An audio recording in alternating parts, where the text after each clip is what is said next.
이제 유저 서비스에 자주 문의해 주시는 내용에 답변을 좀 드리도록 하겠습니다. 첫 번째 질문이 스노피크 레인보우 스토브 사용 범위가 어떤 곳에 사용해서 괜찮습니까? 유의해야 될 점이 뭡니까? 라고 질문해 주셨습니다.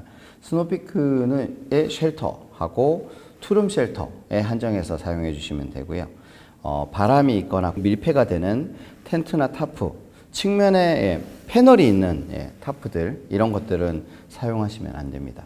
그리고 바닥 부분에 매트가 깔려 있는 윗부분에서 사용하시는 것도 안 되고요. 저희가 필드의 특성상 수평이 아닌 공간들이 많겠죠. 그래서 수평계가 달려 있습니다만은 평평하지 않은 공간, 그리고 약간 지면이 탄탄하지 않은 공간에서 사용하는 것도 대단히 위험합니다. 그리고 화기이다 보니까 주변에 1m 범위 내에 가연성 물질이 있어서는 절대로 안 됩니다. 일단 이러한 스토브 계열들, 대류식 방식의 스토브들은 바람의 영향을 많이 받습니다. 그렇기 때문에 바람이나 비, 야외, 옥 외에서는 사용한다라는 건 주의해 주시는 것이 가장 포인트가 될 것 같습니다. 두 번째 질문이 환기는 어떻게 합니까? 라고 내용이 되어 있습니다. 일단은 투룸 쉘터라든지 쉘터의 경우는 상부 측에 강제 벤틸레이션이라고 불리는 환기구들이 있습니다. 그래서 그 부분에서 일정 환기는 되지만 이 일산화탄소 중독이라는 건 매년 뉴스에도 이슈가 될 정도로 자주 빈번하게 등장되고 있는 내용이기 때문에 1시간에 한 번 정도는 공기를 신선하게 바꿔주시는 것이 권장드리고 있는 내용이고요. 기타 지금 현재 스노피크가 검증한 쉘터와 투룸 텐트 이외의 응용이나 확장으로 사용하는 건 하지 말아주세요. 안전이라는 것이 가장 중요하기 때문에 그 부분에 대해서는 사용 설명서에 충실하게 들어가 있는 저희가 검증한 공간에서만 사용해 주시기를 희망합니다. 자, 세 번째가요. 상판에 올릴 수 있는 냄비가 어떤 게 있을까요? 스토브에 직경이 넘는 그 냄비라든지 뭐 구이용 철판 같은 것들 올리시는 신들이나 이런 것들을 많이 보고 있습니다.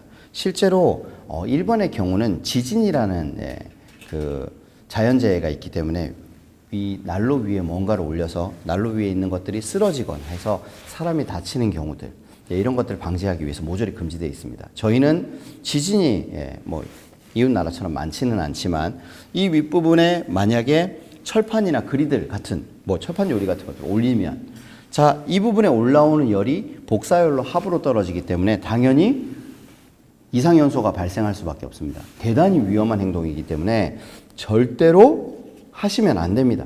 윗부분 그냥 열기는 이 대류형 심지의 스토브는 온기를 즐기는 툴로만 사용해 주시고 확장하시지 않는 것이 안전을 위해서 좋다고 생각합니다. 자, 네 번째 문의가 있네요. 유리관이 파손되었어요. 유리관이 파손되는 경우들은 충격에 의한 파손도 있지만요. 사실 뜨거운 열에 약간 냉각 쇼크 같은 것들에 의해서 금이 가거나 손상이 되는 경우도 있습니다. 큰 문제가 아니라고 생각하고 사용하시는 분들이 가끔 계십니다만은 이 경우에는 반드시 글로브를 갈아야 합니다. 이 스토브의 경우는 안전이라는 게 제일 우선이라는 걸 항상 잊지 마시고 스노피크의 유저 서비스에 문의를 좀 해주셨으면 좋겠습니다. 자, 그리고 장기 보관할 때 어떻게 하면 좋을까요?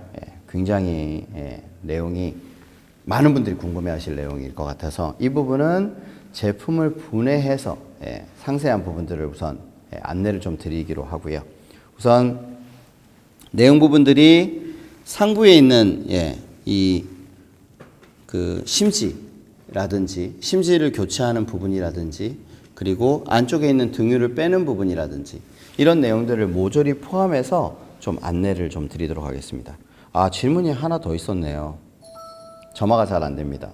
이 부분도 역시나 왜 점화가 잘 안 되는지 해당 제품을 분해해서 내용 부분들을 같이 보면서 설명을 드리도록 하겠습니다.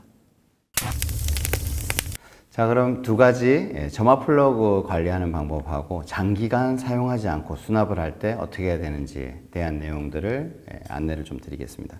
우선 제품은 이런 대류형 심지 스토브의 경우는 이 상부의 통 자체에 볼트가 3개가 체결이 되어 있습니다.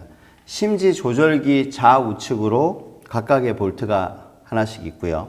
완전 뒤쪽에, 정면 뒤쪽 편에 이 볼트가 있습니다. 그래서 이 볼트를 먼저 시연을 쉽게 하도록 풀어놨는데요. 이 부분을 분리하고 해당 상부의 가천체를 직선으로 이렇게 들어 올려주시면 천천히요. 내연통하고 외연통이 분리돼서 이렇게 따라 나오게 되어 있습니다. 안쪽 부분에 있는 요 내연통 부분은 빼서 내주시고요. 자, 그리고 앞서서 먼저 언급을 드렸던 점화 플러그는 이쪽 부분, 이렇게 사진으로 보시는 것처럼 이쪽에 점화 플러그 부분이 있는데 이쪽에 이물질들이 끼어 있는 경우는 긁어내서 깨끗하게 해주셔야 점화를 하시는 데 문제가 없고요.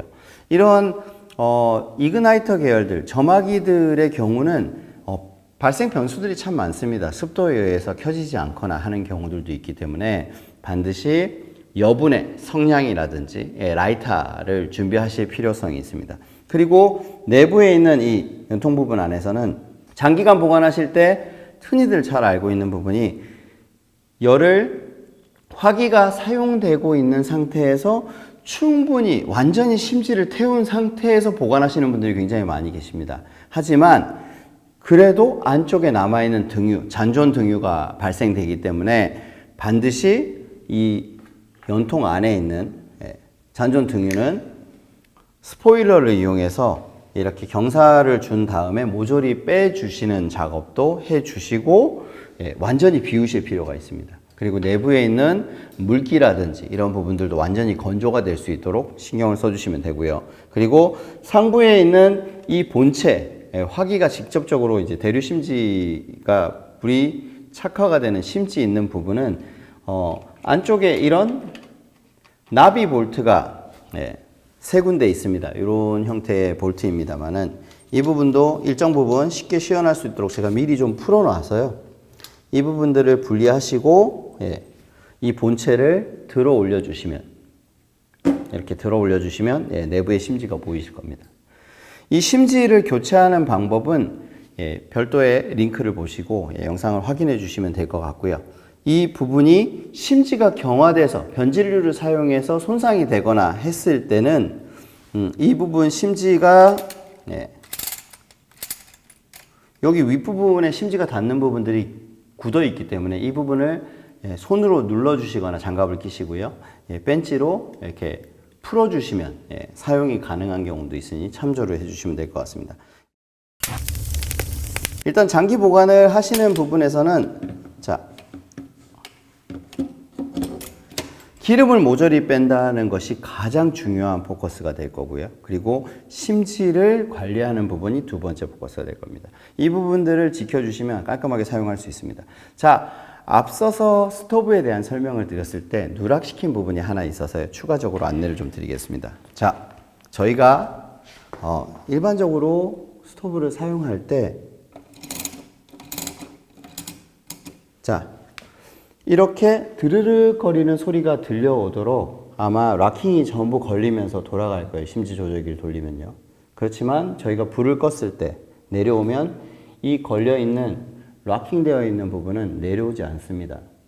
이 부분은 왜 존재하는가 하면 내부에 있는 대진 설계가 되어 있는 이 추가 수평을 꺼트렸을 때 떨어지게 하기 위해서입니다. 이건 시설이 있는 이유가 만약에 충격을 받았을 때 진동이 올 경우 안전을 위해서 심지를 모조리 내리기는 안전 설비입니다. 근데 이 부분은 항상 내려가지 않기 때문에 저희가 사용을 하고 난 다음에 이렇게 사용하시고 난 다음에 불을 끄시면요. 다시 한번 이 불이 완전히 꺼지고 난 다음에 살짝 올려주시고 이 부분을 손으로 대고 앞쪽에 있는 긴급 소화 버튼을 눌러서 이 부분을 천천히 이렇게 내려주셔야 됩니다. 보이시나요? 이 중간에 긴급 소화 버튼을 놓을 때마다 멈추게 되어 있습니다. 락킹 되어 있는 건요. 그래서 이 부분들을 만약에 내리지 않고 이동을 하시게 되면 중심이 흐트러지기 때문에 이 추가 떨어지게 되고요. 뻥뻥 하는 소리가 들리게 돼서 놀라실 수 있으니까 그 점만 참조로 해주시면 될 것 같습니다. 자, 이상으로 스노피크 레인보우 스토브에 대한 안내들을 정리를 좀 해봤습니다. 긴 시간 시청해 주셔서 감사하고요. 다음에 또 새로운 정보로 찾아뵙겠습니다. 감사합니다.